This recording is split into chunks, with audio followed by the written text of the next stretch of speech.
House Sustainable Infrastructure Policy Committee for February 8th, 2023 to order.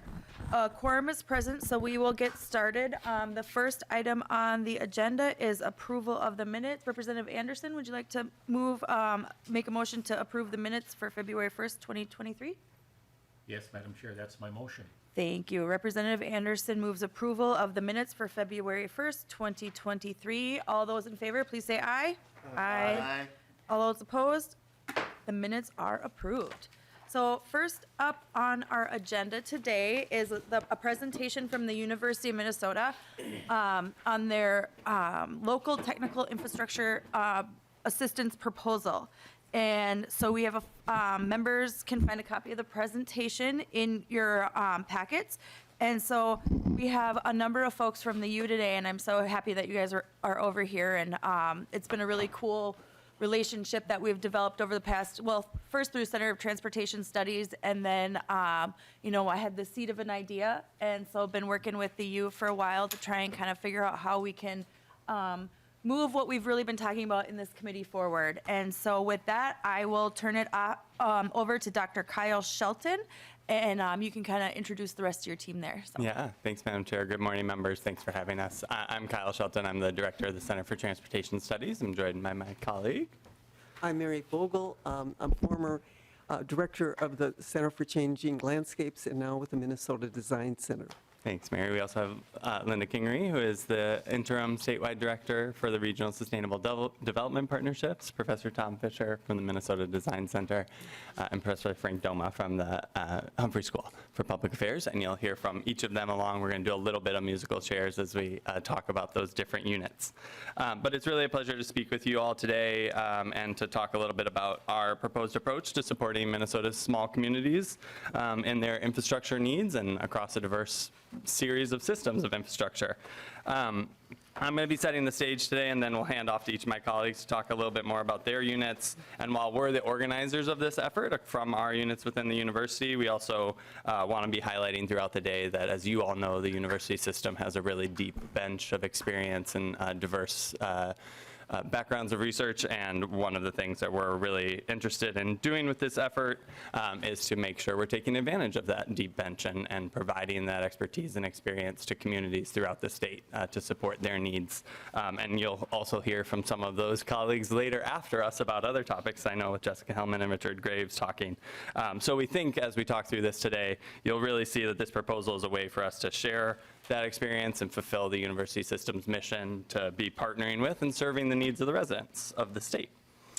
So a little bit about what we're proposing. It's a partnership between small communities across Minnesota, our U of M system, and the state.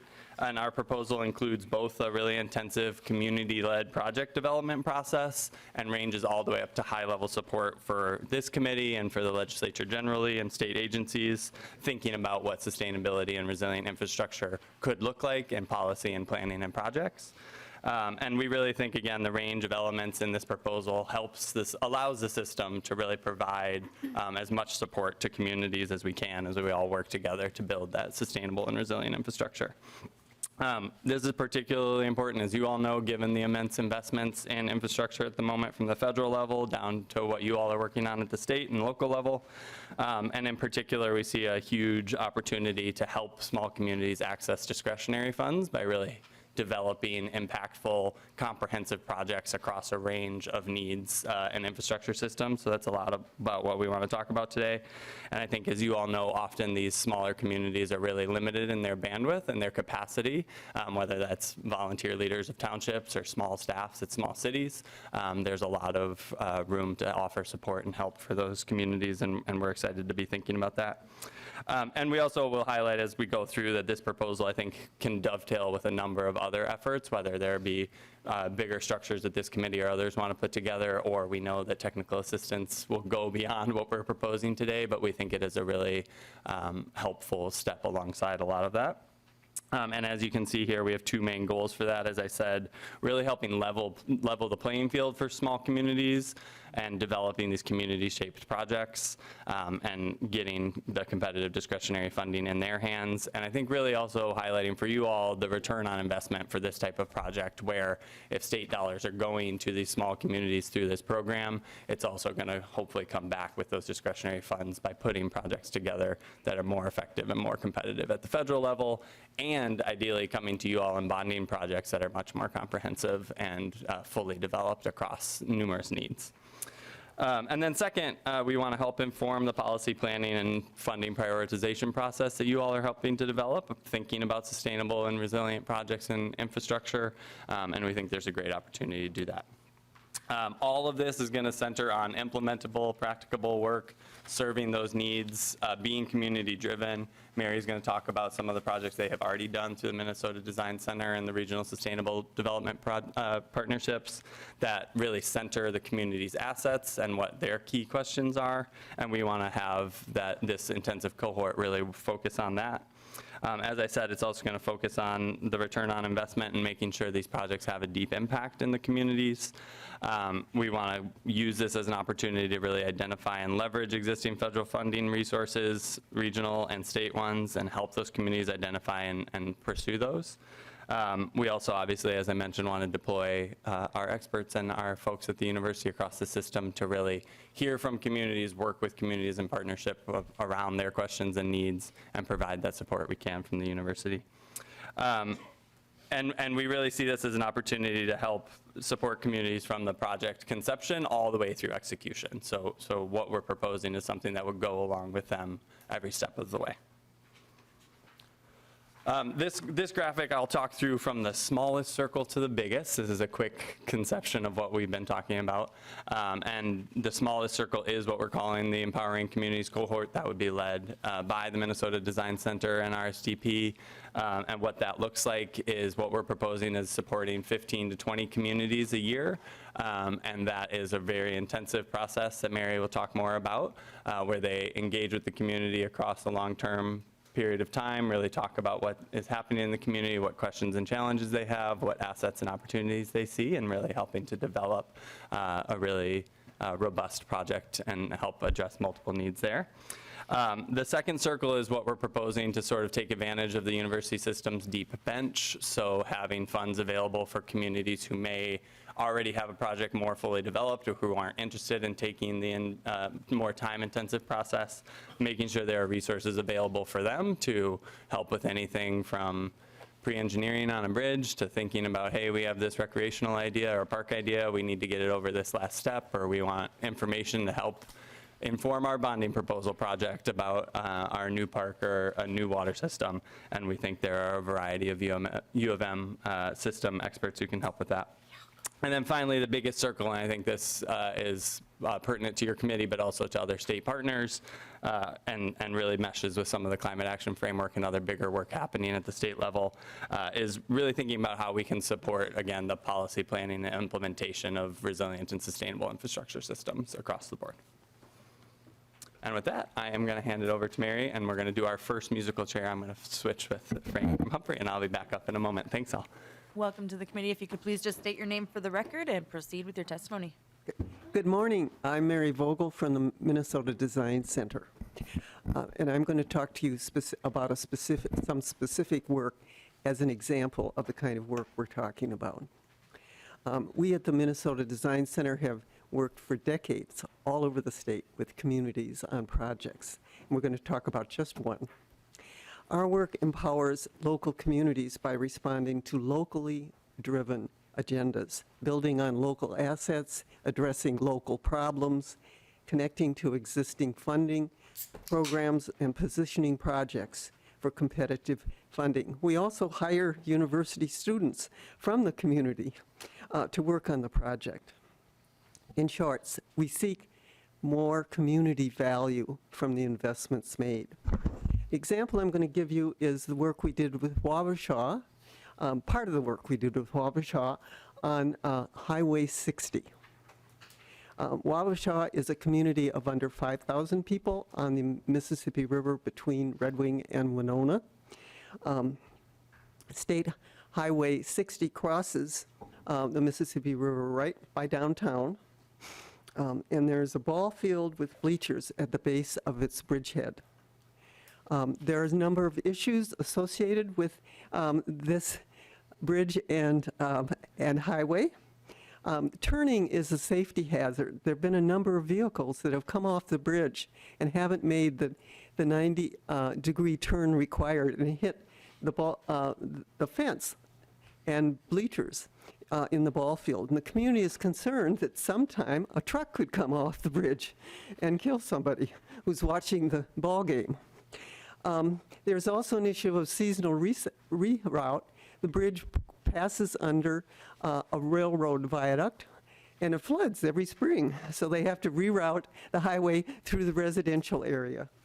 And then the third thing was the community wants to relocate the playing field to address the safety issue, but also to consolidate its recreational assets in its recreational center.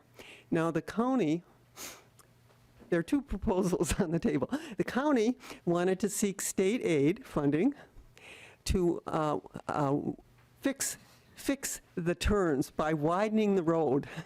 It wouldn't change the 90-degree turns, but widening the road. They were seeking hundreds of thousands of dollars for this work.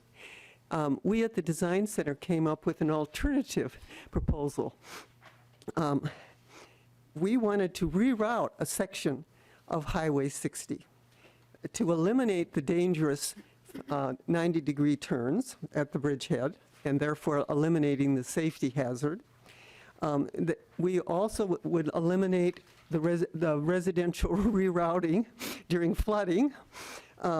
It also shortens the highway to reduce routine maintenance. It decreases the construction costs by using dredge material. The Mississippi has to be dredged every year to maintain navigation at Wabasha, so they have a lot of dredge material to use. It enhances the local trail system along the waterfront. It develops developable land close to downtown. It strengthens Wabasha's recreational system by relocating its playing field. So in short, our proposal creates more community value for the investment sought. Thank you very much. All right, and as we change the bench again, I'll take over. I'm Frank Dauma, the Director of State and Local Policy and Outreach at the Institute for Urban and Regional Infrastructure Finance at the Humphrey School of Public Affairs. That is all listed on the final slide, and I think on the agenda, so you didn't have to catch that all at once. I am here from the Humphrey School, also representing Professor Ryan Allen, who is the Associate Dean for Research at the Humphrey School that has been working with us. And we're very excited about this opportunity. The Humphrey School trains and produces a number of alumni who are very active at all levels of government, including here at the state of Minnesota. And they are engaged in the types of research that I'll talk about in the next few minutes. We have nationally recognized faculty and researchers working in a number of relevant areas to this committee, including energy, infrastructure, transportation, environmental impact, housing policy. We're involved with the state serving as advisors to the Green Step program and other state programs. And just here on the map, this is just a snapshot of a number of activities that we're currently involved in the state, whether it's addressing construction mitigation impacts and planning in Alexandria, or innovative transit opportunities in Grand Rapids, where I'm also working with Professor Fisher on some very interesting opportunities that we'd be happy to talk about at another time. Also, we're engaged with the tribal communities on other projects, and would be very, very pleased to continue to build upon that work under this proposal. Another area that we provide is technical expertise and support. We have a project called the Transportation Policy and Economic Competitiveness Program, where we support a transportation finance database. This is just one screen of a number of the pieces of information that are available where we track everything from registered vehicles in Minnesota to the fuel consumption of those vehicles, break it down by driver. We also look at transit, both urban and in greater Minnesota, and the finance revenues and expenditures that travel throughout the state.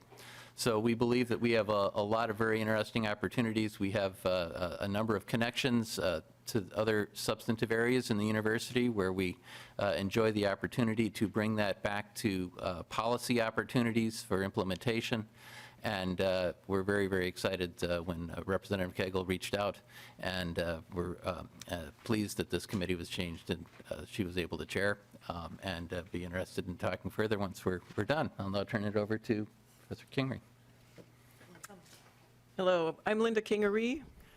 I am in this position of the interim statewide director for the Regional Sustainable Development Partnerships. Maybe I'll explain the interim first, because this is a program that's strong and in good hands. Kathy Drager is the statewide director, and she's on a professional development leave for 6 months. So that's the reason I'm here in this interim capacity. First, I'll just describe the regional partnerships as the program that we are. This is a program within Extension, so Extension is our home. We are also guided by a council of deans that includes the dean of the Humphrey School for Public Policy, the dean of the College of Design, and the dean of the College of Food, Agriculture, and Natural Resource Sciences. So easy to go to the acronym CFANS, but so we're connected across a number of colleges. Broader than that when we start thinking about the projects as well. We're organized in 5 regions that cover all of greater Minnesota, and in each of those regions there's a staff person, an executive director, working with a board of directors, and a larger network too that I'll circle back to. But that's 5 regions. We organize our work around 4 focus areas, all within this sustainability, the frame of sustainable development. So one of those focus areas is sustainable agriculture and food systems. Another is clean energy. Natural resources is the third, and resilient communities is the fourth. And of course, those are not, discrete and disconnected, right? They are very much overlapping and interconnected. This work seems to fit really well with sort of that resilient communities at the center, and the other pieces adding in. All of the work that the regional partnerships do are founded on some bedrock principles, and that is a partnership between the university and the community. The expectation that relationship is really flat and level, that the community's knowledge and dreams and desires matter as much as the expertise, sort of the disciplinary expertise that comes from the university. Also that these are community-led projects, so this is the community saying this is the direction that we're interested in, this is our aspiration. And then that they fit within this sustainability framework that values economic and environmental and social capitals in a balanced way as well. I had a couple of examples. Just this all seems really theoretical. When I was serving as the executive director in the Northwest region, that was like from the time my kids were in grade school and high school and on to college. And they said, you have a job that I can never explain to anyone, right? So the examples make it a little more concrete. Over those, I worked for about 21 years in the Northwest region there, that big area, that mostly the land that drains to the Red River. Many, many small communities in that region, of course. A new downtown for Thief River Falls came from the Downtown Development Committee of the Chamber of Thief River Falls. They said there was a housing project at a local hospital, the hospital had, that hospital had closed, they built a new one, they were going to be planning housing there, and they wanted their downtown to be a place where much more walkable and much more friendly for those new residents. So the College of Design worked with the community to design what that would mean. Calming traffic a bit in that downtown area, making it easier for pedestrians to cross streets, greening it up a bit so that the greenness from the river corridor was present across town, and taking care of some of the bringing new ideas for some of the vacant properties in town. We have about 100 projects across those 5 regions. There's about 100 projects open at any time. So we could talk about examples for the rest of the day, but I don't want to derail the conversation to that. So let me just say one more thing about those networks in each of the regions. It is, has been for most of this 25-year history, one staff person, one support staff that's provided by Extension, but the board of directors and the network of people that are involved in those focus area work groups give each region, sort of a outreach force of 60 people that really spread across, represent broadly across that region, and are community leaders in their own right, knowing what's being talked about and proposed. So I think we've been able to leverage a lot of volunteer effort. And I will leave it there for now. Thank you very much. All right, and just to finish up, talking a little bit about the Center for Transportation Studies, and I hope all of this reflects just the breadth of the work that our 4 units do, and again, is just a quick snapshot of across the system, as you all know what the work the university can do. The Center for Transportation Studies is a system-wide unit. We work with researchers and scholars across all of our campuses. It's an interdisciplinary unit. We work with folks from engineering to policy to design and everything in between. We have large-scale administrative experience, including the running of multiple national transportation research centers, and we support multiple statewide programs, including the Minnesota Towards Zero Death program and the local technical assistance program funded by the Federal Highway Administration. And then we've also coordinated several large-scale RFPs within the university and providing funding across multiple university programs, so have a lot of expertise in helping to distribute funds across our system and to think about how we shape and run those programs. To finish up here, and then love to hear your questions and discuss this a little bit further, just highlighting a little bit about what our proposal would look like and cost.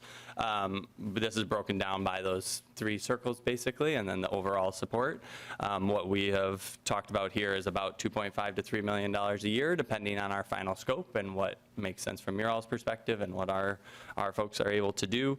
The Empowering Communities cohort from RSCP and MDC at about $1 million a year, we believe would allow us to engage with about 15 to 20 communities in that really in-depth intensive process. The broader U of M project support, again, this is that access to the deep bench of folks across the system and across disciplines. Again, proposing about $1 million a year there to identify and connect communities with the right folks across the university to help address their questions and opportunities. And then the sort of biggest circle around sustainable infrastructure policy and practice development, anywhere between $200,000 and $500,000 a year, again, depending on what the request or the scope of that work could be. What we've talked about is everything from helping to identify what are the current situations with our various infrastructure systems, what are those current assets, what are the life cycles of those assets, over to thinking about what are we talking about when we're really thinking about a sustainable infrastructure set of policies and how do we plan and prioritize those projects. So again, that's a bit of a window there. And then of course with administrative general support, again, sort of a $300,000 to $500,000 a year, depending on the final scope. The higher end of that, one thing we wanted to highlight is, as we've been listening to testimony to your committee throughout the session so far. Obviously, there's a really great need for grant writing support and sort of that helping those communities not just say what is the project, but really get it through the process and do those grant proposals in a way that makes them really competitive. That's that last essential step. You could have a great project, and if your grant proposal doesn't have the right page limit and the right numbers, we all know it doesn't get funded. And so if that were something, the university would be very excited to provide that. It would have to look like full-time folks who are grant writers within the university dedicated to this program. So that is also an expense. So that's the sort of higher end of that bucket. And then in terms of structure, we are open to sort of, as I said at the beginning, where this could fit and how this could fit, and whether it be a larger structure that this committee and others are thinking about within the state, or if it dovetails alongside other existing technical assistance programs. Like I said at the beginning, we see this as a really complementary piece. I would acknowledge that this is certainly not a proposal that would encompass all of the technical assistant needs of our small communities by themselves and townships and others.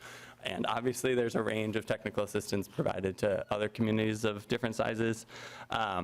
So we're open to talking about where this fits and where the structure would slide in. And then just so you know, and I can talk about this more, within U of M, we would obviously develop our own internal approach to this to ensure the projects and the pieces that we develop here are funded as we discuss, and output is what we are promising to you all, but we'll continue to talk to you about how that works together as well. And with that, I think just these are our names and contacts once more, and then I'm going to try to field questions. I may do a little bit more musical chairs if there's a more detailed question, but thank you for your time, and we'd love to talk some more. Thank you so much. We have questions. So Representative Hornstein? Thank you, Madam Chair. Thanks for the presentation. And this would be for either Ms. Kingery or Dr. Shelton. You know, as transportation, I've been on the transportation committee here since forever, and I've had the opportunity to travel around the state and look at the different, infrastructure. And I think it was the summer of 2019, I was up in Crookston and visited with the Tri-Valley Transit folks. That's one of the rural transit systems. And I was intrigued by the fact that they were running buses up to Thief River Falls because people in Crookston were working at DigiKey.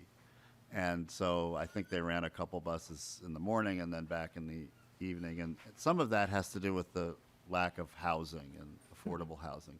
So I was wondering if in your work or in this proposal, there is a transit housing nexus all over the state.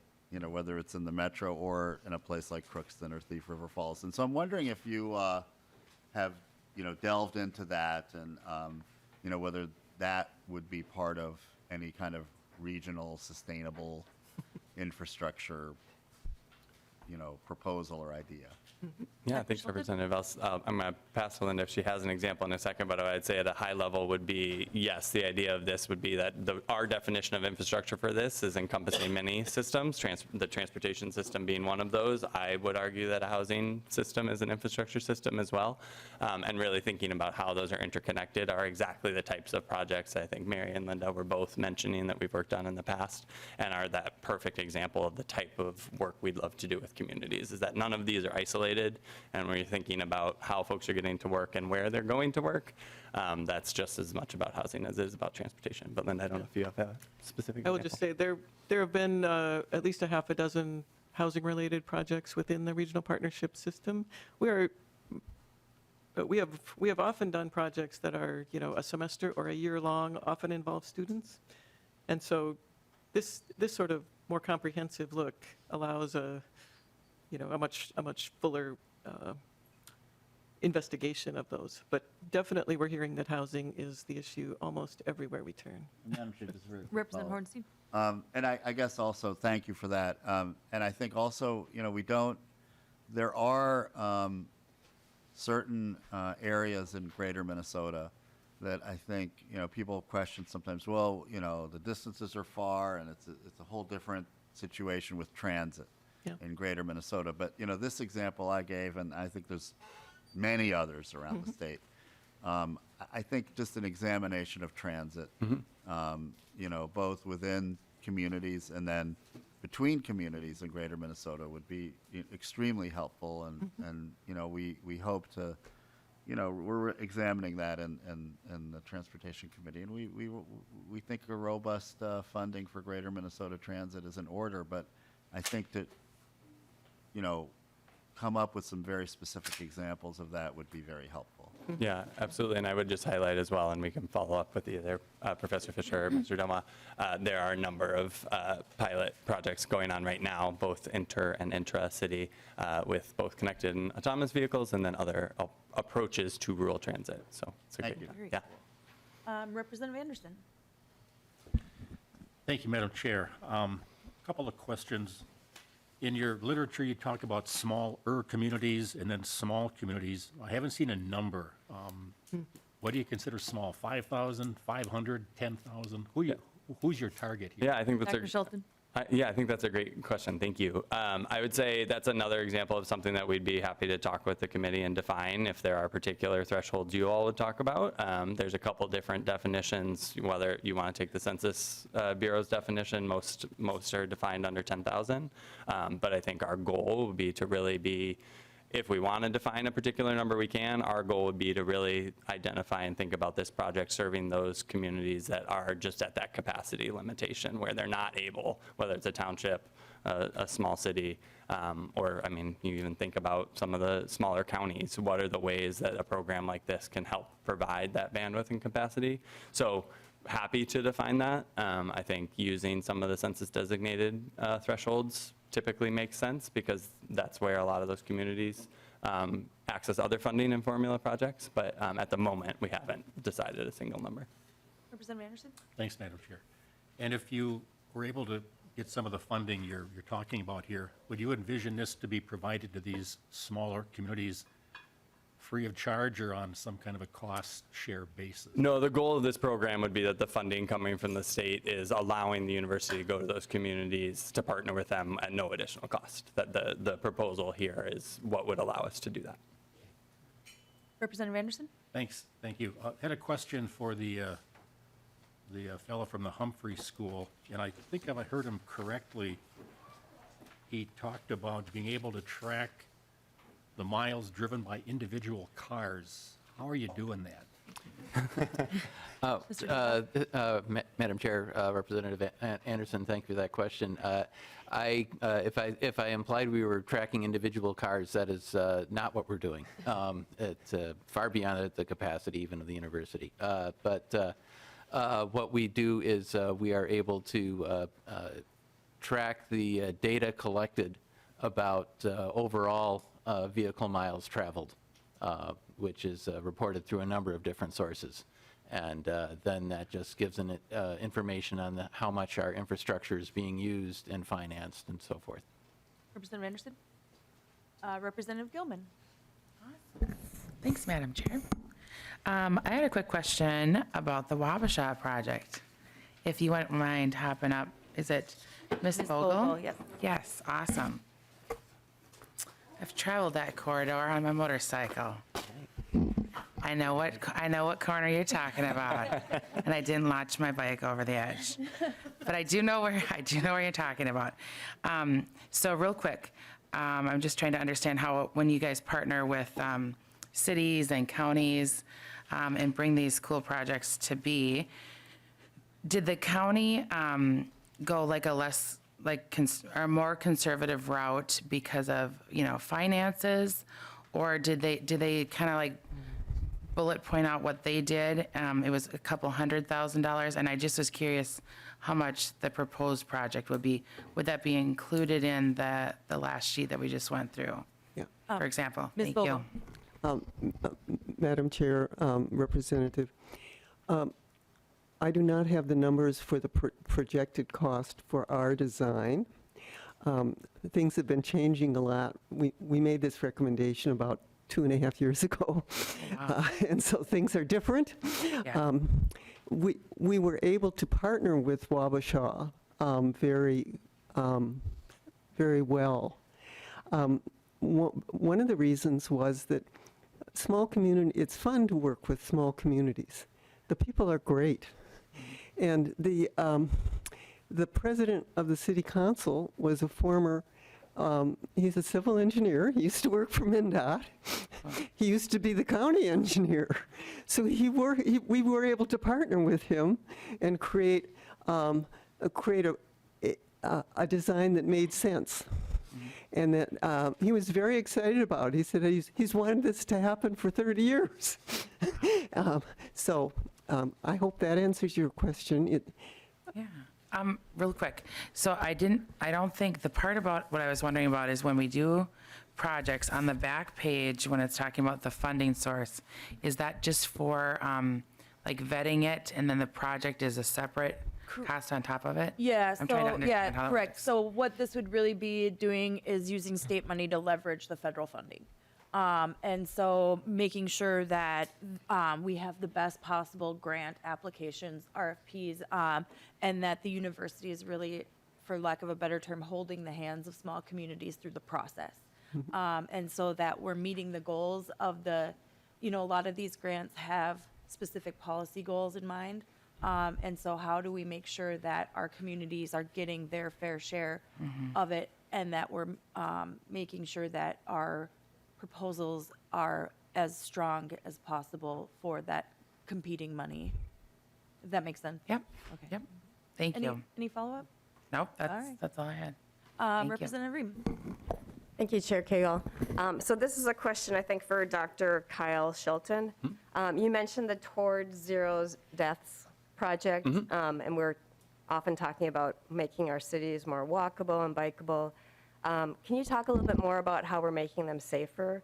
Because I know a lot of people are transitioning away from cars, and I know people speeding on the roads has gone up too. Is there something that you are working on to help make our communities safer in that regard? Yeah, and I think that this proposal is a great example of how you could incorporate questions around road safety for all users in any of these communities, right? I think the example that Mary's giving in Wabasha is a good version of that. Just briefly, the Minnesota Towards Zero Death program is a collaboration between 3 state agencies, public safety, health, and MnDOT, and the Center for Transportation Studies is a logistical partner on that, and that effort is statewide. It is complemented by Vision Zero coordinators in many communities.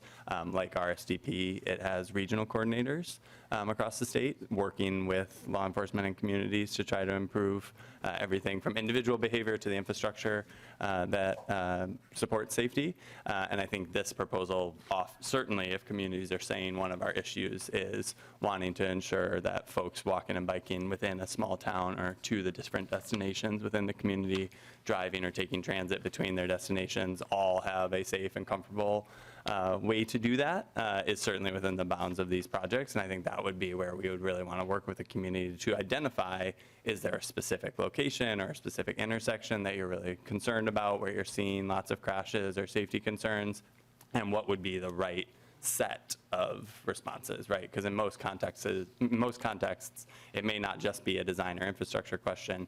There may be some other elements that you want to add in there to think about how you ensure folks are moving through and in a place safely. Representative Ream? Thank you, I appreciate that. It reminds me a little bit of our field hearing that we had in the North Metro for transportation. There's anybody, well, I suppose Representative Hornstein was the only one that was there. But we went up there, and there's an intersection right by my house where there's a huge transit station, and the transit station is not connected to the crosswalk. And so people would be using cow paths to get up and drag their groceries up over the bench or the snowbanks. And we were actually standing on the corner out there watching this woman with all of our committee. And so some of the changes that we made, there was a lot of fatalities at that intersection, striping, increased lighting, and a sidewalk. And those were just some really easy changes that we could make that increased the safety there, that didn't cost the state a heck of a lot. And then we have a long-term plan, too, to kind of start addressing a lot of those safety issues. So it was a really cool process. And I always apologize to my MnDOT people that I'm so annoying, but, that's how you get stuff done. So. Madam Chair?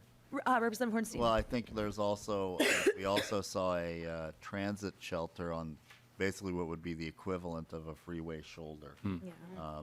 And no real way to get there, safe way to get there. So, these things are all over the state and need to be addressed and corrected. Yeah.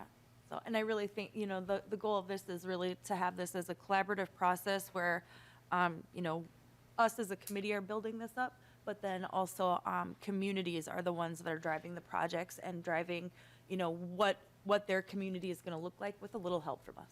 So, any other further questions to our testifiers? If not, I very much appreciate it. Thank you so much. We will be continuing these conversations, and I encourage any member of the committee to reach out to these folks because they have been wonderful. So I very much appreciate it. Thank you so much. Thank you. So next on the agenda is, let me find my agenda. We are going to have a presentation from the Insurance Federation on the impact of extreme weather events on the business of insurance. So a copy of that PowerPoint is in your agenda, or is in your packet as well. And Mr. Kolda Yes. is, will be our presenter. So welcome to the committee. State your name for the record again and proceed with your testimony. Thank you much, Madam Chair. My name is Mark Hulda. I'm the Vice President of Public Affairs at the Insurance Federation of Minnesota. The IFM, just for background, is a nonprofit state insurance trade association. We've been around since 1914. We represent property casualty insurers, and so for purposes of this discussion, that means we represent homeowners and commercial property insurance carriers. We are not climate experts, but we're here to talk about what we are experts in, and that is data science. We're numbers people, so we have the numbers to show you what is happening. We can't say why it's happening, but we can definitely define what is happening. We're very good at numbers, and we'll go through a bunch of numbers in this presentation. The first number was just stability. We've had a long history of stability in Minnesota, dating back to the mid-1900s. We saw literally decades of weather and property claim stability, and then all of a sudden it changed, literally in 1 year. That year was 1998. The very first storm that took our attention was the March 29th, 1998 storm. There was an outbreak of tornadoes that hit Le Center, devastated Comfrey in St. Peter. You might remember the iconic picture from that storm is that Gustavus Adolphus had toppled the steeple, and that was the picture that was in everybody's memory back then. But then a couple weeks later, we had a large outbreak of tornadoes and storms that on May 15th, 1998, not only was devastating in terms of tornadoes, but that was also a very large hailstorm that hit the Twin Cities metro area right at rush hour. So not only did we have a whole bunch of property insurance claims, but because everybody was on the road at the time the hailstorm hit, we had a very large number of auto claims as well. And that storm cost $950 million in insured losses. It was the most expensive storm in state history, and get used to that phrase because I'm going to say that a couple times here, right? And then skip ahead a few more weeks. We were part of a very large storm called the Southern Great Lakes Derecho. It wasn't necessarily damaging here in Minnesota as much as it was the rest of the upper Midwest, but it was one of the three main storms that we had that year. And when you added all the losses together in 1998, we had $1.5 billion in catastrophe losses. And the reason why that's so important and noteworthy is because that $1.5 billion is more than the previous 40 years combined. So we had decades of storm losses concentrated in 1 year, and it really didn't stop. Back in 1998, our average homeowners insurance premium was $368 per year. That was well below the national average of $455 per year. But then in the last 25 years, we've seen just an alarming weather trends. We're seeing more storms. The storms that we're seeing are stronger. They're more severe storms, and instead of one-off storms, they're happening as part of large outbreaks, and it's getting more expensive. So then we go through some of the recent catastrophe history, because for about 10 years it was relatively quiet. And then in 2007, we had another $750 million in insured losses. We were the second highest catastrophe state in the country, second only to California, which had wildfires that year. Then the next year, 2008, we had $1.5 billion in losses again. So here, 40 years of combined losses. We had $1.5 billion in 98. Then 10 years later, we have another $1.5 billion in losses. We were the third highest catastrophe loss state in the country that year, third only to Texas and Louisiana, which had hurricanes. And then in 2010, we had our worst year ever. We averaged typically in Minnesota about 44 tornado touchdowns per year. In 2010, we led the nation in tornado touchdowns. We had 144 tornado touchdowns in 2010. That's more than Texas. And so we even saw a storm up in Wadena where we saw one building was $60 million loss. One of our member companies had to pay to replace the high school in Wadena. And when you do the math on $1.5 billion over 40 years, you realize that that one building was more than an entire year across the entire state prior to 1998. And then here in one storm, one building, we had a whole year's worth of losses in 2010. It was our worst year ever. In 2011, we only had 30 tornadoes, so we swung back to below our average. But one tornado happened to hit the most densely populated area of the state. That was North Minneapolis. That could have been a very expensive storm. It was only $250 million, but if you remember 2010, that was right during the middle of the mortgage crisis. So there was an awful lot of uninsured properties. So the loss was a lot higher in North Minneapolis, but the insured loss was only $250 million. Then on July 1st, there was a devastating storm that struck southwest Minnesota. I know because I was driving through it. I was on 212 going west. I almost got to Bird Island, and the storm hit. It was one of the worst storms that I've ever seen before.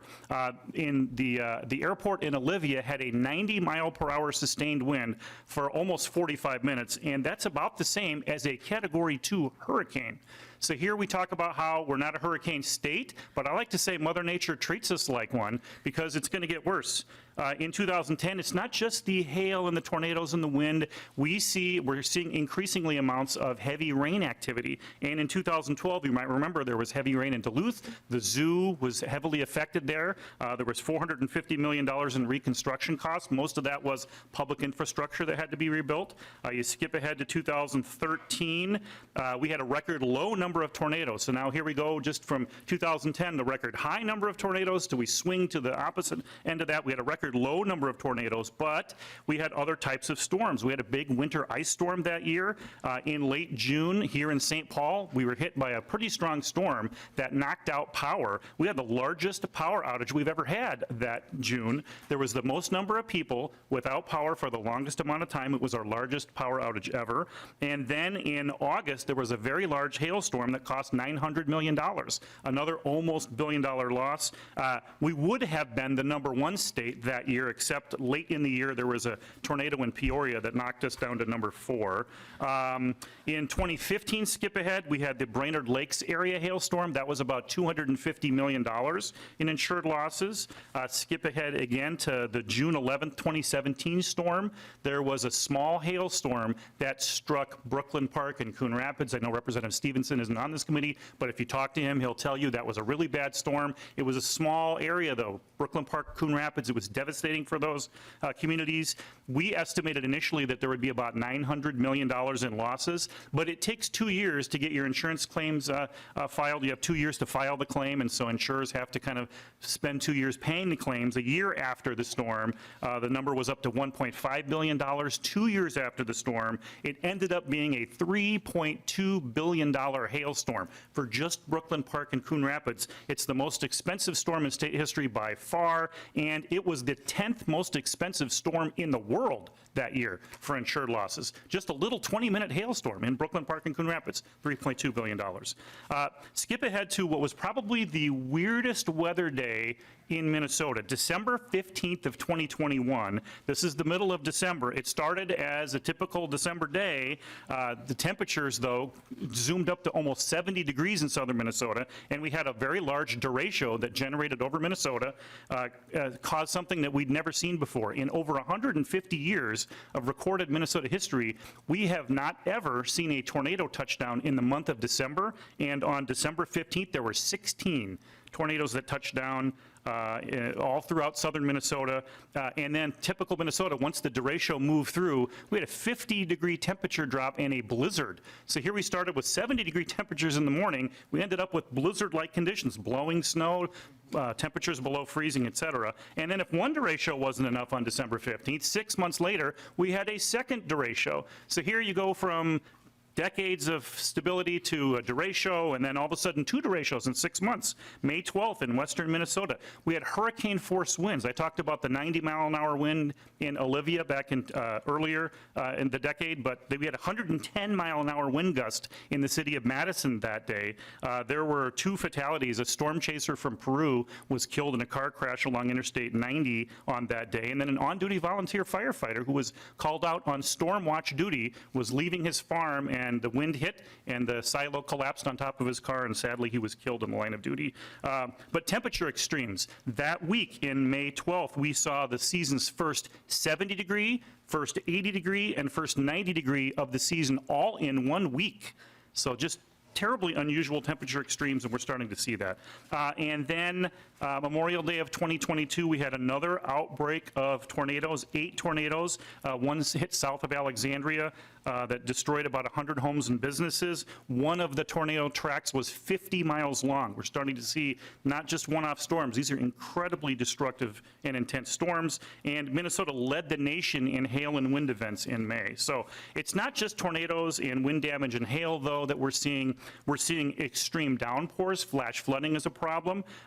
Because we are Minnesota, and this is going to be another bad year for snow load. We already know that there have been a couple of commercial buildings that have collapsed this year because of snow load. Ice dams. The ice dams are terrible this year. It's a terrible year for ice dams.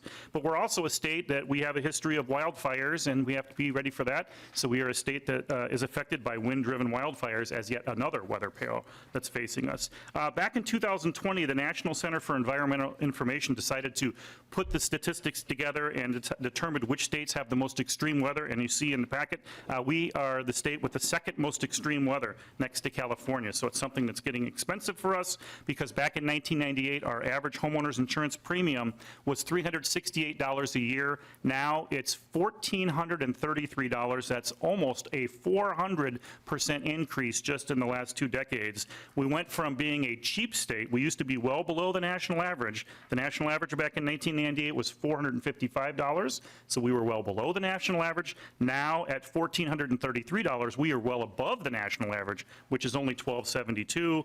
Back in 1998, we were the 35th state in the country in terms of highest insurance premiums, so we were a lower third, low-cost state. Now at $1,433, we are now the 14th most expensive state in the country to buy homeowners insurance, and we are only a few dollars away from being a top 10 premium state, and we don't really want to be there.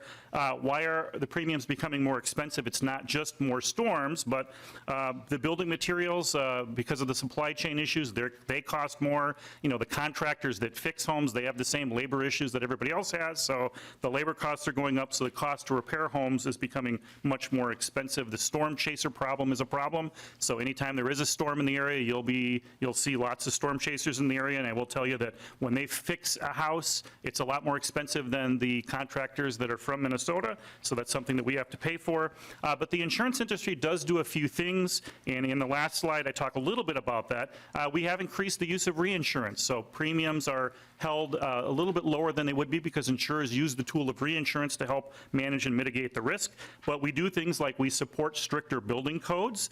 Insurers will give you premium discounts if when you're rebuilding your home or building your home, you fit them with things like sprinklers or resilient materials. Like, for example, if you get you can get some hail-resistant shingles. They're called Class 5 shingles. If you replace your roof with those shingles, usually your insurer will give you a premium discount. And the insurance industry supports an organization called the IIBHS.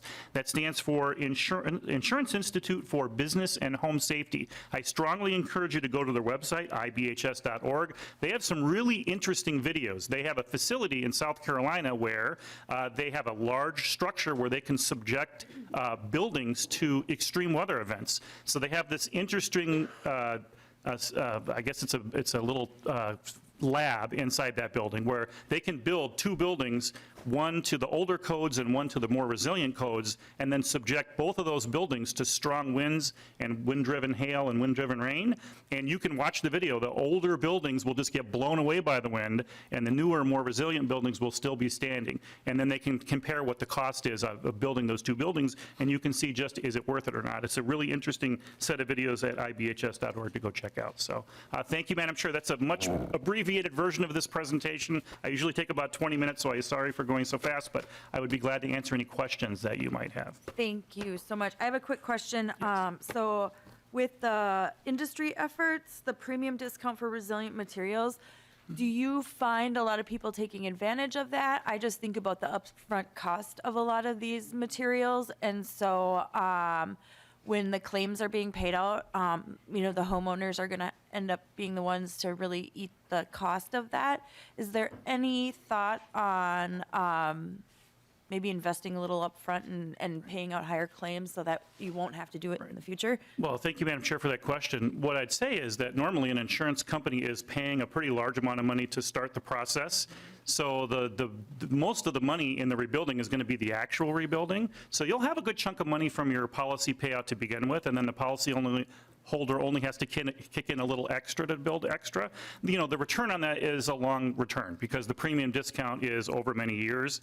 So it's a little harder to pay the money up front. You will eventually get it back over the years that you spread out your payments and then get that discount to kind of pay toward that, I'd say. Yeah. But generally, you're going to have a large chunk of money from your policy payout anyway. Representative Gilman. Thank you, Madam Chair. So quick question from, so it's Mark, right? Yes. Okay, sweet. I was just thinking about the storm. How long was the record power outage? Was it days, hours? How long was that storm back in 2013? I was just curious. Mr. Coble? Madam Chair, Representative Gilman, that one was several days long. I don't remember the exact number of hours, but like power outages, the power returns in phases. Yep. And so initially, I'm sure they were able to turn the power back on, but there was a large chunk of people, and I think they were pretty much concentrated in really the St. Paul area, they were out for days and days. So it was a very long power outage. That also leads to another claim that you could have. So if your home wasn't really damaged, but you had the power outage, oftentimes, for example, the food in your refrigerator might spoil. You might have some other losses related to the power outage, and subject to your deductible, you might be able to have an insurance claim on that, but those would be covered losses in that event.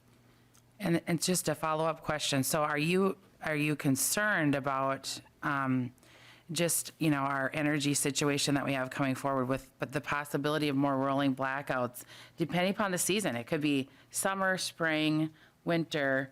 The food piece is what I'm thinking about. I'm thinking of our grocers. I'm thinking about farmers, people, they're, losing. I've lost before when a sweet child of mine has left a freezer open, and I've got, Sweet Child of Mine. It's a good song, too. Music can start playing. And that, the investment that we put into buying, the food in there, it was significant. So I just wondered if the insurance companies are concerned about rolling blackouts and the impact that would have in not only bringing us to the 14th most highest in premiums, but could bring us up to number one, potentially. Mr. Calda? Well, Madam Chair and Representative Gilman, yes, we are concerned about that. I mean, the power outage doesn't have to be triggered by a storm.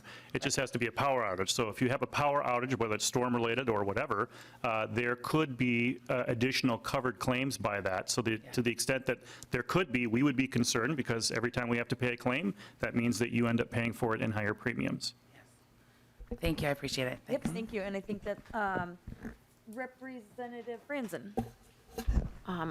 Thank you, Madam Chair. First, a few things, just for anybody's interest. I was kind of doing some searching of some of the worst storms that we've had in Minnesota history, and the DNR has a nice listing of the famous winter storm. So I found that very fascinating, going back to 1835 as the first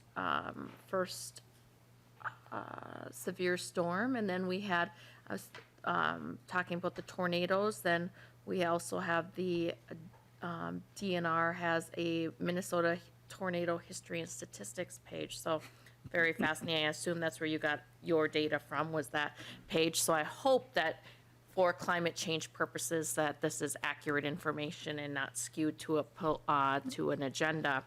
But we're talking about weather today, climate, so Madam Chair, still a little confused here because last week I was told we were not to talk about climate because this is not the climate change committee. This is a sustainable infrastructure. Now, I understand how weather-related events can affect sustainable, or affect infrastructure, but would really like to have a committee that if we are going to talk about infrastructure, deals just with infrastructure and not have more presentations on climate. But since Mr. Kulda is here, would you mind, I have some questions regarding your impact on the homeowners' rates. Sure. So I found that interesting. I think back in the day, it was about $3 to $4 per $1,000 of home price. Do you know what that updated price would be for 2023? Mr. Kolda? Madam Chair, Representative Franzen, I don't think we calculate it in those sort of terms per dollar per $1,000. You know, usually it's based on the value of the home and then what the expected cost would be to, for example, replace the home and other perils. It's not just storm related. It could be burglary losses, fire loss, et cetera. So there's a number of perils that we try to anticipate happening and what the rebuilding cost would be, and then that's factored into what your premium would be. Madam Chair. Quickly, we have a couple more folks on the list, and then we do have a bill up too. So go ahead, Representative Franzen. Okay, so does the cost, okay, so the Minneapolis Area Association of Realtors, their annual data, in 1998, the average sale price was $147,346. 2022, in that same area, the average price of homes is now at $424,836. And then according to the Redfin, the average price in Minnesota in 2022 was about $315,000. Now, does that price of home also affect the increase of what we're seeing in 1998 of $368 for homeowners premium to the 2019, not quite 2022, $1,433.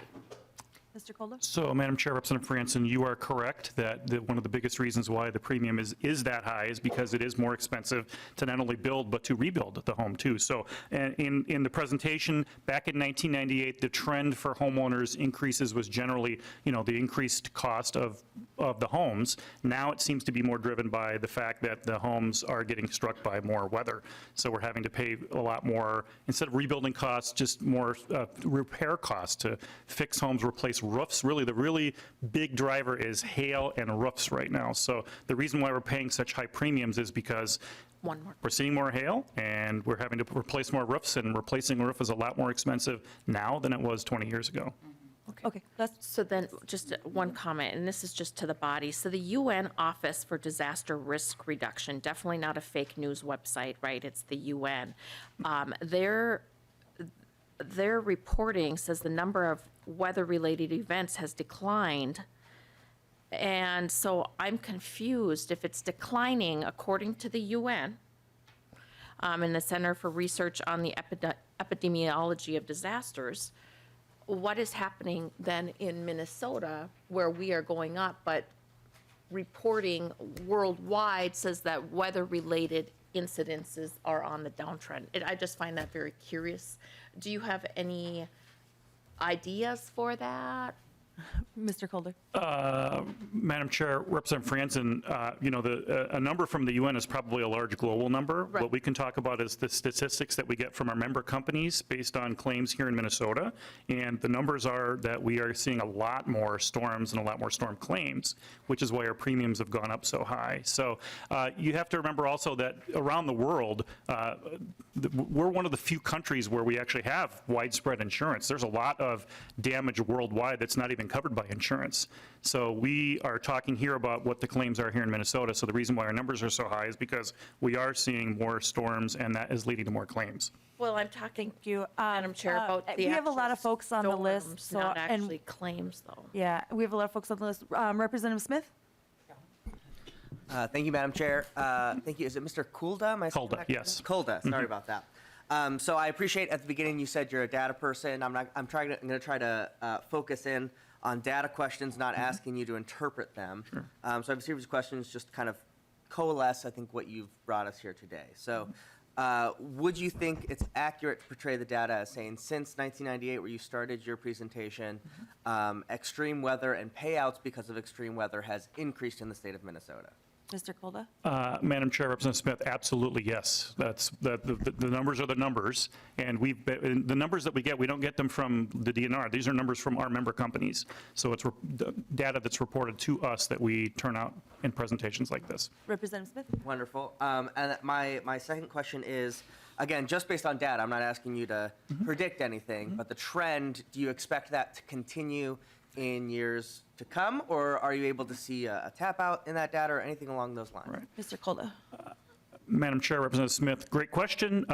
One of the things that insurance companies do now is they do hire not only actuaries to help determine what the price should be, but increasingly, not only insurers but reinsurers are starting to hire folks like climatologists and meteorologists to try to figure out what the prediction should be, because one of the tools that the insurance industry uses to keep premiums lower is they buy reinsurance. So reinsurance companies are now on the hook for these major storms. When you see for example, the Hurricane Ian that went through earlier, within the last 6 months or so in Florida, that's going to be probably $60 or $70 billion in losses, almost all of it on reinsurers. So the folks in Florida aren't having to pay as much to repair the homes as they would have had to without reinsurance.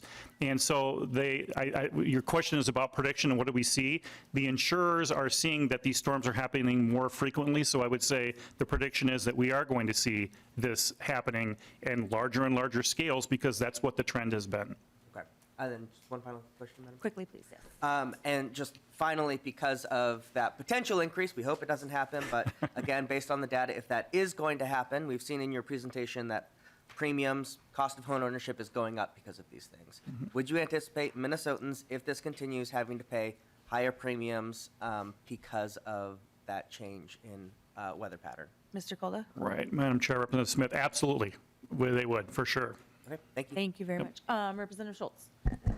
Thank you, Madam Chair. Just a couple comments, and I will have one question as well. So, number one, in Minnesota, we want to celebrate diversity, but I'm hearing that we don't want to celebrate the diversity of our weather, except for Mr. Calda. I just have to appreciate you seem to have a real passion for it. So credit to you there, and I do hope that within the insurance business that it has been good for you over the last 20 years. But more specifically, I have more good news.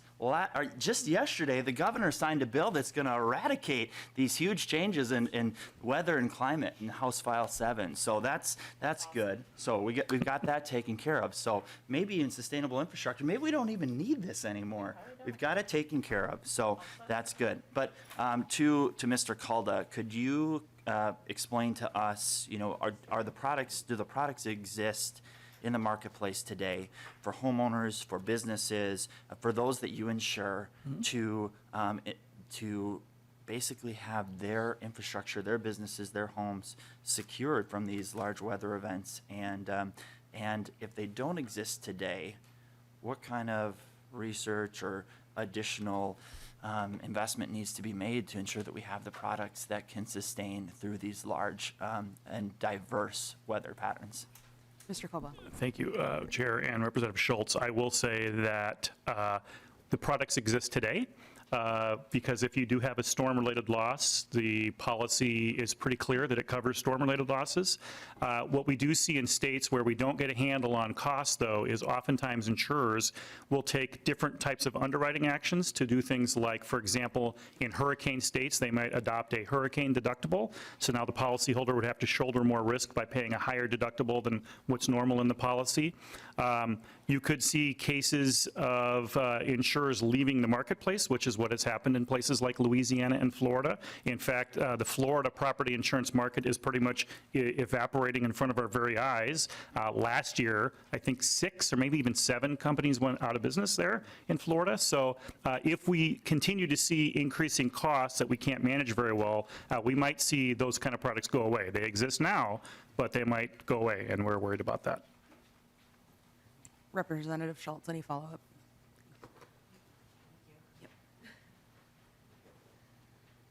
All right, next on the list is Representative Ream. Yes, thank you, Madam Chair, and thank you for this presentation. It's really interesting. So my question is a bit of a piggyback off of Representative Smith's question. I'm curious about projections into the future. You talked a lot about, the history and how basically insurance rates have tripled since, 1998? Can you talk a little bit more about what the projections are and what factors into it? I know you have the actuaries and you have the climatologists working on it. Are other things a factor, like how many people are, making their homes more resilient, or, those kind of factors? Do those factor in? Mr. Holda? Yep, Madam Chair, Representative Ream, the factors that go into a homeowner's insurance premium are pretty diverse, and so claims costs is one of those costs, and so the actuaries work on predicting what the expense is going to be. I think the question is what is going to happen to future premiums. I know that even this year, the ask by insurers for price hikes is continuing to the point where it's going to be a very large increase for this year because, again, we've had a couple companies that said that this last year was their worst year ever. So we're continuing to see the worst year ever for claims, and that means that is probably going to be one of the most important factors driving these costs. To the extent that we could see more people rebuilding their homes in a way that is less likely to lead to claims, that would lower the cost for folks. But I don't think we're there yet. What we see the trend being instead is that we get hit by a storm, the storm chasers come in, the price that they ask to fix homes is way higher than it typically is, and so then we have to pay those excessive costs. And if we can get a handle on those costs, that would be the low-hanging fruit, and then we can talk more about what are ways to help alleviate those increases in the future. Thank you. We have Representative Kraft, if that's okay. We are way over time on this presentation, and I know Representative Lee has been waiting patiently. Yes. So quickly, Representative Kraft, and then we will move on to House File 1135. Great. Thank you, Chair Cagle. So, Mr. Calda, do you have a climate agenda? Mr. Calda. Madam Chair, Representative Kraft, we do not have an agenda for that, no.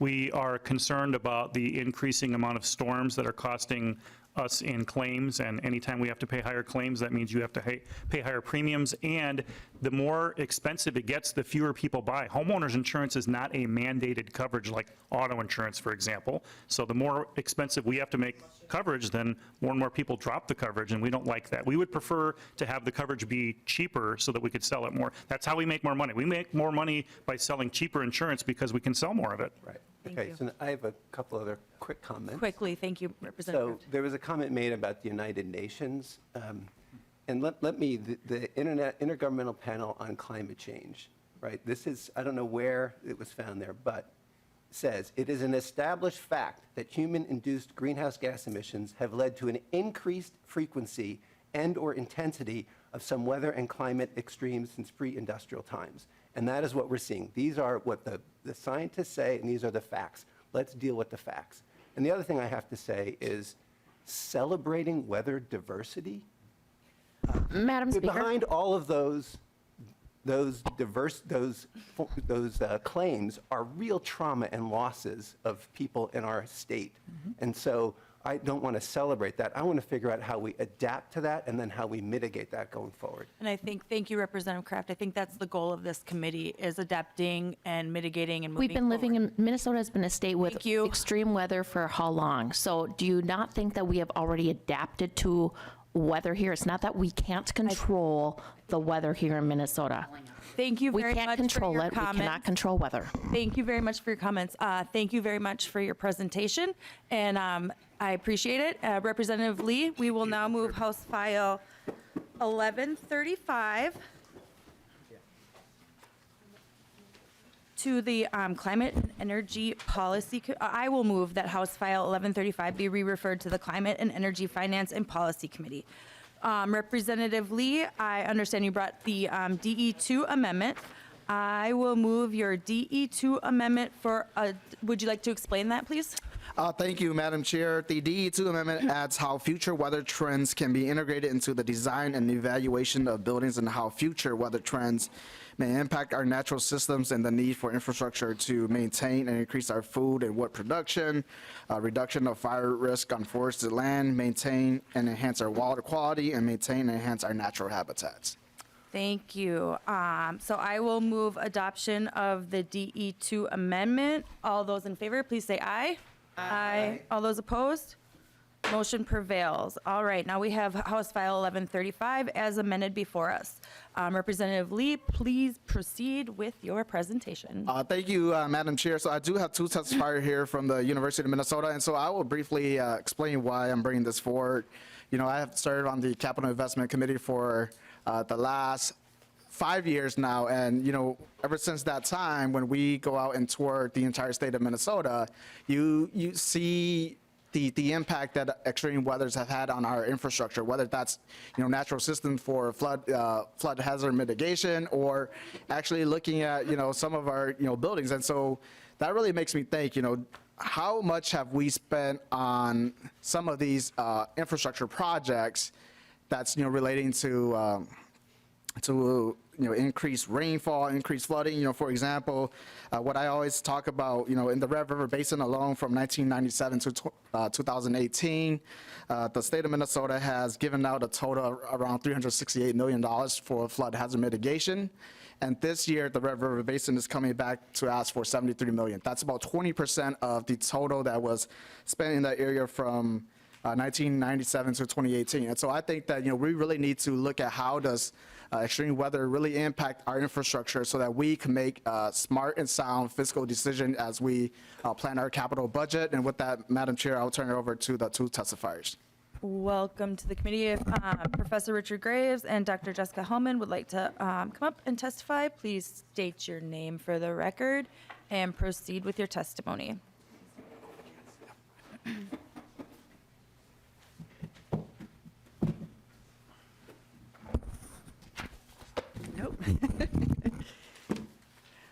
Thank you, Madam Chair and committee members, and thank you, Representative Lee, author of this bill, for inviting us here today. My name is Jessica Hellman. I'm the director of the Institute on the Environment and a professor in the College of Biological Sciences at the University of Minnesota. My colleague Richard Graves and I are here to talk about changing climate in our state and about how research could help us make smart investments and in our infrastructure and smarter operations of that infrastructure under a dynamic and changing future. And given that this is our area of expertise and we think about these financial components and operational pieces, we really applaud your desire to understand the changes affecting our public infrastructure and your commitment to stewarding buildings, energy, water, and other assets into the future. So Minnesota's climate is already changing, and it will continue to do so for the foreseeable future. In this graphic from the Minnesota DNR depicts some of the qualities of a changing climate in Minnesota.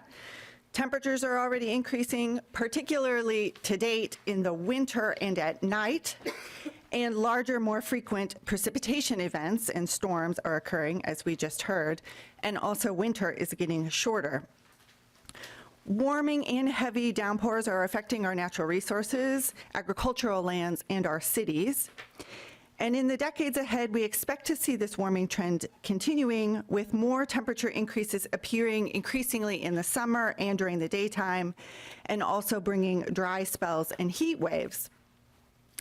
For example, this graphic shows historic annual precipitation in Minnesota, and there's a lot of variability in our weather.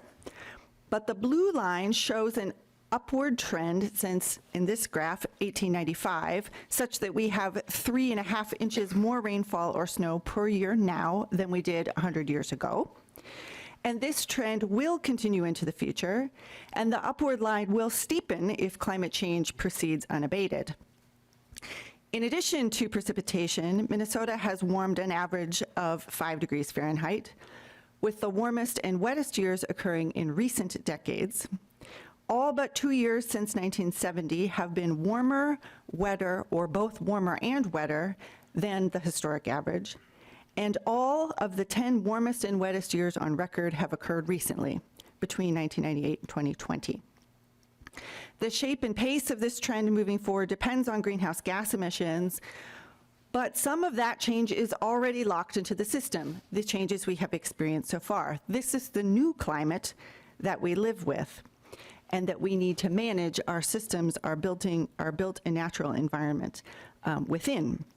So I'd like to pass to my colleague, Professor Richard Graves, who will talk about the challenges that these climatic changes present to our built environment. Welcome to the committee, Mr. Graves. Thank you, Madam Chair. So the question is, not whether the climate's changing, how it's changing, but I think for this committee, the challenge is, given those changes, what's the impact on infrastructure, and how can we design infrastructure in a smarter, more thoughtful, more cost-effective way?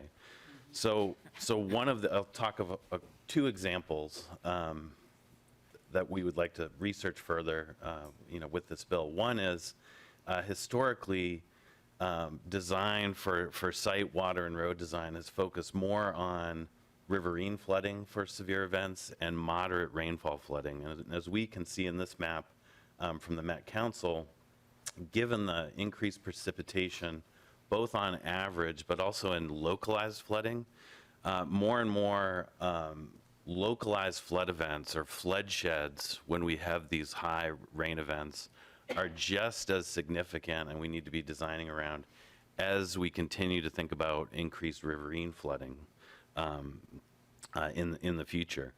And this infrastructure operates at a variety of scales, from buildings to roads to lots to neighborhoods to cities to watersheds. So it's not only a road design challenge to design roadways to deal with these heavy rainfall events, but also when it comes to capital construction, how are the sites of capital construction projects designed to absorb higher rain events and mitigate some of this flooding, and also reduce the impact on some of the state-funded infrastructure.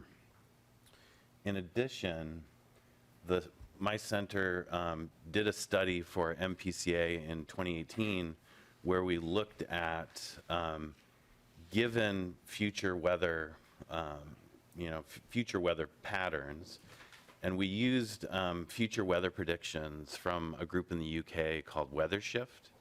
And the challenge in building design is right now, building designers, architects, engineers, when they're designing a building, we will use historic weather files, and these weather files at best are 10 to 15 years old and look 10, 15 years into the past to determine what are the design intent for building projects.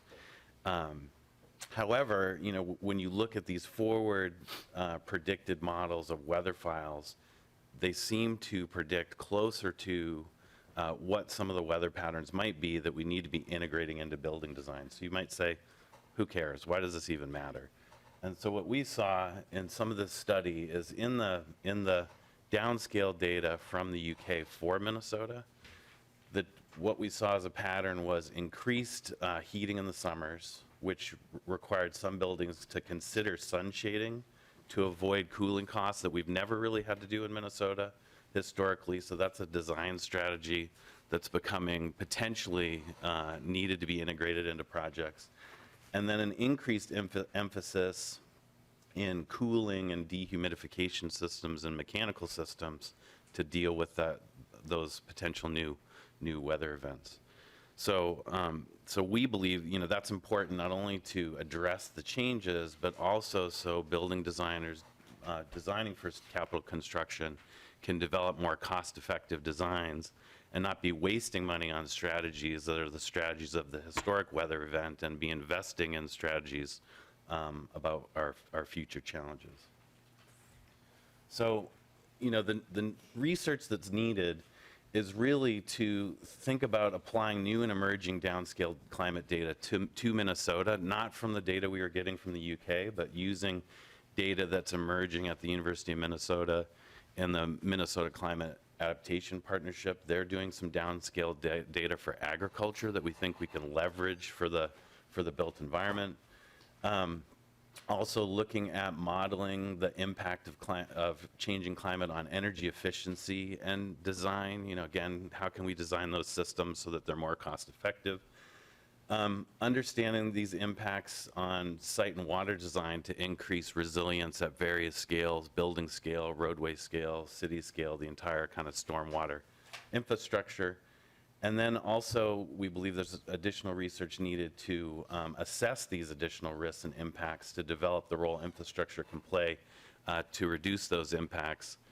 Things like improving construction standards on the way we put roofs on, the way we put walls together, to address some of the challenges we heard from the previous testifier in the insurance industry. They're actually simple, low-cost, no-cost ways of just changing installation patterns that can reduce some of those damage costs over time. So thank you, Madam Chair, thank you, committee, and thank you, Representative Lee. Thank you very much. With that, we will turn it to member questions. Representative Igo. Thank you, Madam Chair. So I guess my first question for this report that we'll be getting, and this is probably for both of you, for this report we're getting, what will be the margin of error on the research for these projections? Professor Graves? Yes, definitely, you'd get margin of error, because these predictions for the projections, and then also even when we integrate them into design modeling, we will identify if there are margins of error, depending upon the thing that we're working on. Representative Igo? And I just want some clarification on that, because when we talk about this kind of stuff, you know, it's all statistics, right? Then it's compounding, compounding, compounding, and if you go out years in advance, you know, your margin of error dramatically grows. And I just think that's going to be really important to show in here, because that's why you have so many climate models that say we're going to be at this point, or we're going to be way down here, because it's, I mean, statistics, and frankly, it baffles the human mind when we talk about statistics. So, but my last question I wanted to ask, and this is more for you, Representative Lee. I was wondering if the bill could consider adding an amendment that would do something around making sure that we have manufacturing and supply chains to coincide with their findings. Representative Chair Lee? That's a conversation that we could have offline, Representative Igo, and as we move the bill forward. Awesome. Thank you. Thank you. Representative Anderson? Thanks, Madam Chair. I'll be quick. The bill title deals with public infrastructure, again on line, to the bill author. On lines 120 to 123, you're talking about food production, forested land, water quality, and natural habitats.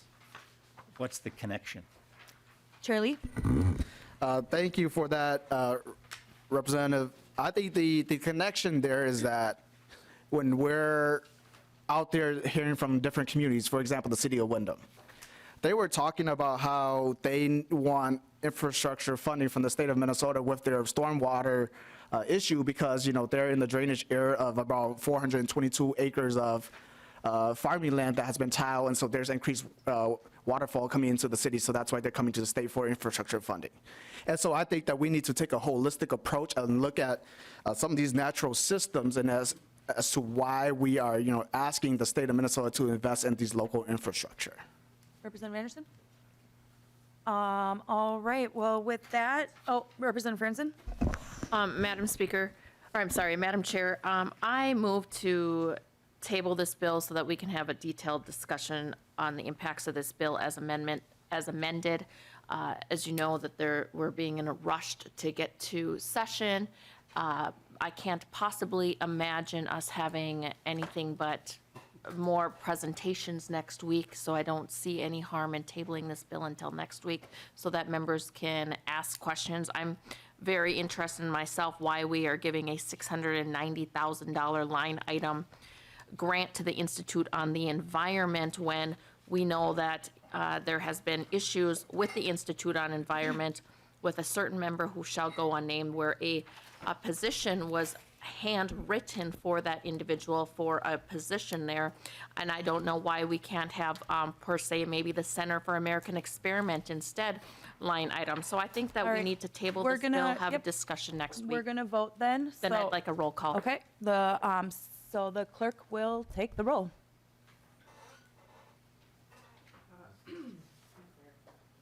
Oh, we're voting so the motion is to table this bill. So it's a Chair Cagle. no. Chair Cagle, no. Vice Chair Curran. No. Vice Chair Curran, no. Lead Franson. Yes. Lead Franson, yes. Representative Acomb. Acom, no. Acomb, no. Representative Gilman. Gilman, yes. Gilman, yes. Representative Hornstein. No. Representative Hornstein, no. Representative Igo. I go aye. Representative Igo, aye. Representative Kraft. No. Representative Kraft, no. Representative Ream. Ream, no. Representative Ream, no. Representative Schultz. Aye. Representative Schultz, aye. Representative Smith. No. Representative Smith, no. We still have a member here. Sorry. Oh, Representative Anderson. How did I miss that? Sorry. I totally skipped. Representative Anderson. That's okay. Anderson, aye. There being 5 ayes and 7 nays, the motion does not prevail. So with that, I will renew my motion And I'd like to a roll call on the bill. roll call being requested. I renew my motion to re-refer House File 1135 as amended to the Climate and Energy Finance Policy Committee. The clerk will take the roll.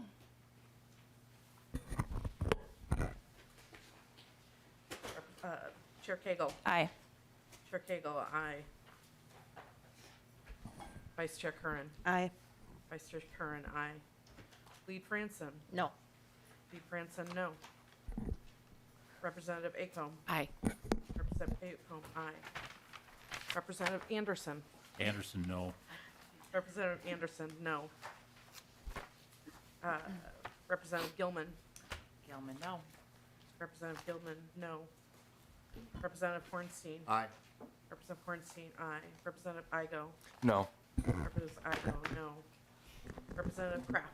Aye. Representative Kraft, aye. Representative Ream. Ream, aye. Representative Ream, aye. Representative Schultz. No. Representative Schultz, no. Representative Smith. Aye. Representative Smith, aye. There being 7 ayes and 5 nays, the motion prevails, and you are on your way to Climate, Energy, and Finance. That, what was it? As amended.